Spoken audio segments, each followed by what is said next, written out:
అరే బాబు, నువ్వు లేచి దుఃఖానికి నిర్వచనం, దానికి ఒక ఉదాహరణ చెప్పు. దుఃఖం అంటే సార్, మొన్న ప్రేమికులు తినొచ్చినాడు, మా ఫ్రెండ్ వాళ్ళ లవర్తో ఓయకు వెళ్ళాడు, మేము వెళ్ళలేదు, దీన్ని దుఃఖం అంటారు సార్. కరెక్టే కదా సార్.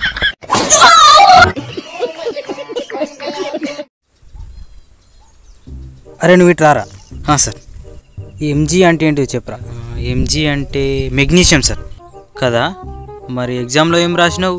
కొంపదీసి మొట్ట కూడా రాసిందా?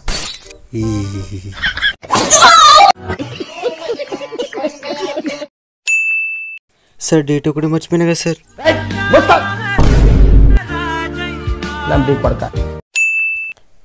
సరే సార్, డయాగ్రామ్స్ చేయడం మర్చిపోయాను. అది కాదు నాన్న. సార్ నేను ఎలా ఉన్నాను? బాగుంది. వీడు ఉంటారు కదా దొరకాలని కుక్కని కొట్టినట్టు కొట్టారు వీళ్ళు. ఏ బాబు, నువ్వు న్యూటన్ రెండవ నియమం చెప్పు. సార్ అది నాకు లాస్ట్ కొంచెమే గుర్తుంది సార్. కొంచెమైనా చెప్పురా. దీనినే న్యూటన్ రెండవ నియమం అంటారు.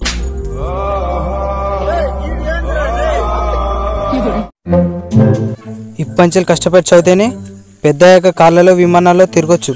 మరి మీ స్పెండర్ బ్యాగ్ మీ వస్తున్నారేంటి సార్?